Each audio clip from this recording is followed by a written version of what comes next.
जीवन का सबसे बड़ा धन क्या है? यह सवाल हर किसी के मन में कभी न कभी आता है। हम सभी अपने जीवन में सुख, समृद्धि और शांति की तलाश करते हैं, लेकिन कभी कभी हम ये समझ नहीं पाते कि असल में हमें क्या चाहिए। यह सवाल न केवल हमारी भौतिक संसाधनों बल्कि हमारे आंतरिक संतोष और हमारी भौतिक शांति से भी जुड़ा हुआ है। नमस्कार दोस्तों, स्वागत है आप सभी का बोधा मोटिवेशन यूट्यूब चैनल में। दोस्तों, आज की कहानी बहुत ही दिलचस्प है। इस कहानी को पूरा जरूर सुनिएगा और हमारी कहानी कैसी लगी आप कमेंट में जरूर बताइएगा।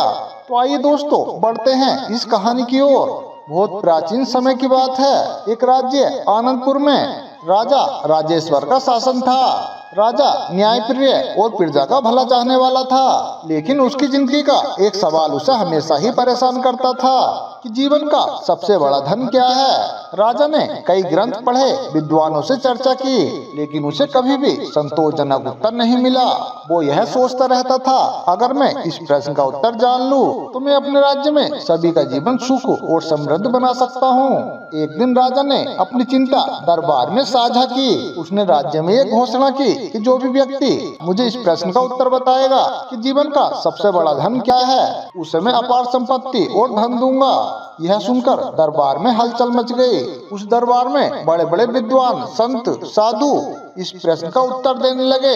एक विद्वान ने कहा, हे राजन, ज्ञान ही सबसे बड़ा धन है, क्योंकि ज्ञान से ही व्यक्ति इस दुनिया में कुछ भी हासिल कर सकता है। एक ऋषि बोले, हे राजन, स्वास्थ्य सबसे बड़ा धन है, क्योंकि यदि शरीर स्वस्थ न हो तो धन और ज्ञान किसी काम के नहीं।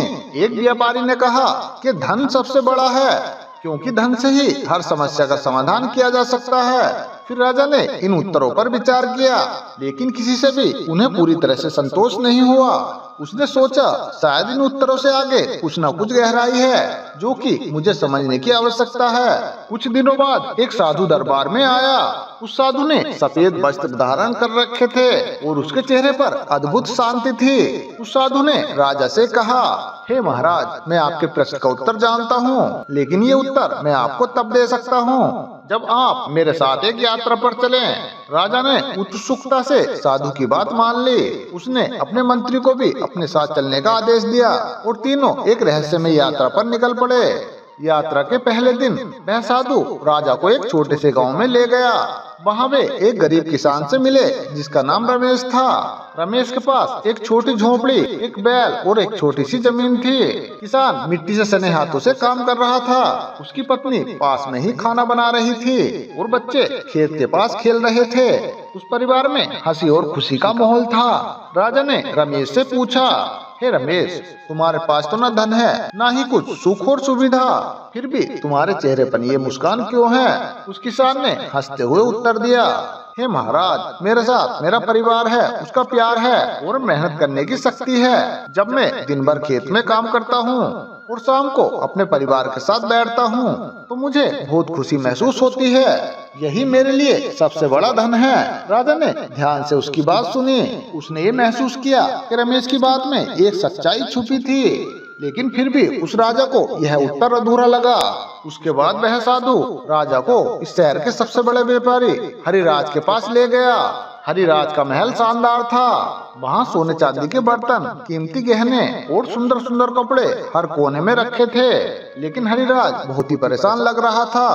वह अपने नौकरों को आदेश दे रहा था, हमारे ही धन की सुरक्षा के लिए और पहरेदार बढ़ा दो, जिससे कि कोई इसे चुरा न ले। फिर राजा ने व्यापारी से पूछा, अरे तुम्हारे पास इतना धन है, फिर भी तुम्हें क्या कमी है? उस व्यापारी ने थकी हुई आवाज में कहा, हे महाराज, मेरा सारा समय इसी चिंता में बीतता है कि मेरा धन कहीं चोरी न हो जाए। मैं रातों को सो नहीं पाता। मुझे ये लगता है कि जितना धन मैंने कमाया है वह कभी भी मुझसे छीन सकता है।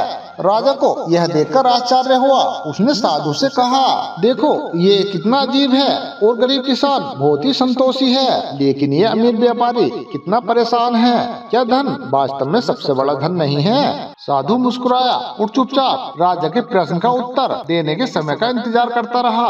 राजा और साधु की यात्रा उस जंगल में जारी थी। वे रास्ते में चलते चलते थक गए थे, लेकिन उस साधु का चेहरा हमेशा शांत और संतुष्ट था। राजा की जिज्ञासा और भी ज्यादा बढ़ गई थी। वह राजा ये सोच रहा था कि इस साधु के पास जीवन का इतना गहरा रहस्य कहाँ से आया। जब वे एक नदी के किनारे विश्राम कर रहे थे, उस राजा ने साधु से पूछा, हे गुरुजी, आप हमेशा शांत रहते हैं, क्या आप मुझे एक ऐसी कहानी सुनाएंगे जो मुझे इस दुनिया में सबसे बड़े धन के बारे में समझा सके। साधु ने राजा की ओर मुस्कुराते हुए देखा और कहा, हे महाराज, मैं तुम्हें एक ऐसी कहानी सुनाता हूँ जो धन के बारे में है, और यह कहानी तुम्हारी इस खोज को पूरा करेगी। राजा ने ध्यान से सुना और साधु की बातों में खो गया। साधु ने कहानी सुनानी शुरू की। बहुत समय पहले की बात है। एक छोटे से गांव में एक व्यापारी रहता था। उसका नाम रघु था। वह बहुत ही ईमानदार और मेहनती था, लेकिन एक चीज उसे बहुत परेशान करती थी। वह हमेशा ये सोचता था कि उसकी गरीबी का कारण क्या है। वह इतने काम करता था कि उसके पास घर, दुकान, मकान सब कुछ था, फिर भी वह संतुष्ट नहीं था। रघु हमेशा ये सोचता था, अगर उसके पास ज्यादा धन होता तो उसकी जिंदगी बेहतर हो जाती।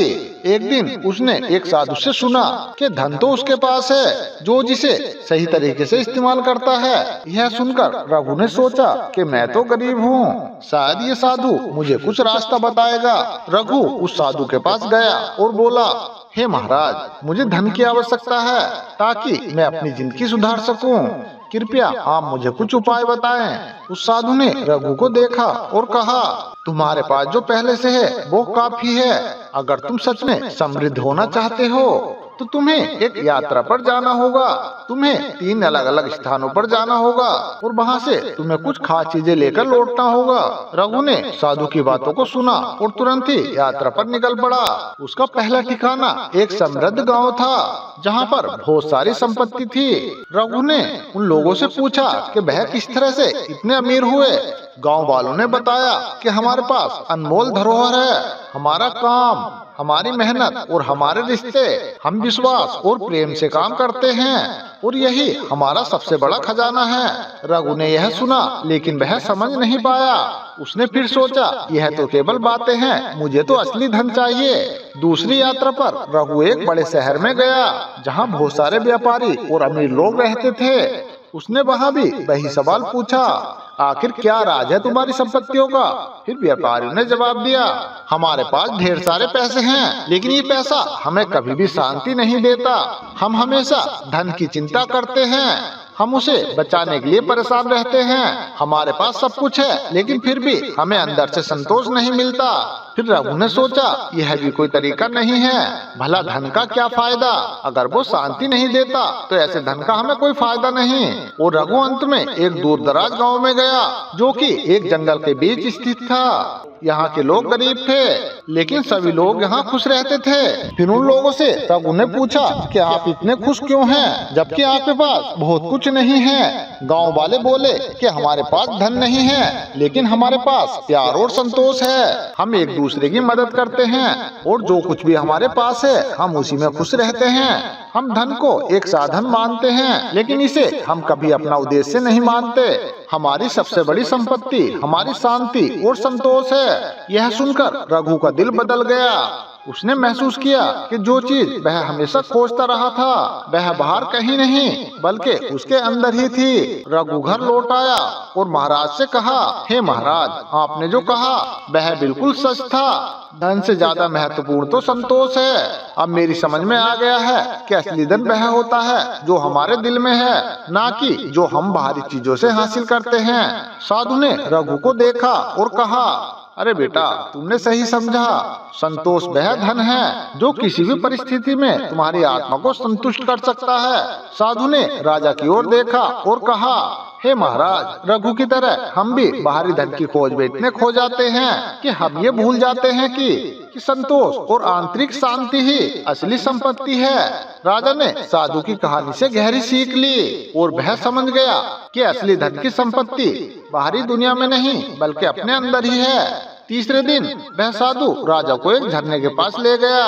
उस झरने का पानी बहुत ही साफ और चमकदार था। उसके पास में पक्षी चहचहा रहे थे और हवा में एक नई शीतलता थी। उस साधु ने राजा से कहा, हे महाराज, अब समय आ गया है कि मैं आपको तुम्हारे प्रश्न का उत्तर दूं, लेकिन उससे पहले आप मुझे बताइए कि आपने इन 3 दिनों में क्या सीखा। उस राजा ने गहरी सांस ली और कहा, मैंने देखा कि गरीब किसान के पास कुछ भी नहीं था, फिर भी वह संतुष्ट था, और वहीं अमीर व्यापारी के पास सब कुछ था, लेकिन वह बेचैन था। इससे मुझे ये लगता है कि धन ही सब कुछ नहीं है। फिर उस साधु ने कहा, बिल्कुल सही कहा राजा जी आपने। धन, ज्ञान और स्वास्थ्य तब तक अधूरे हैं जब तक मनुष्य के पास संतोष न हो।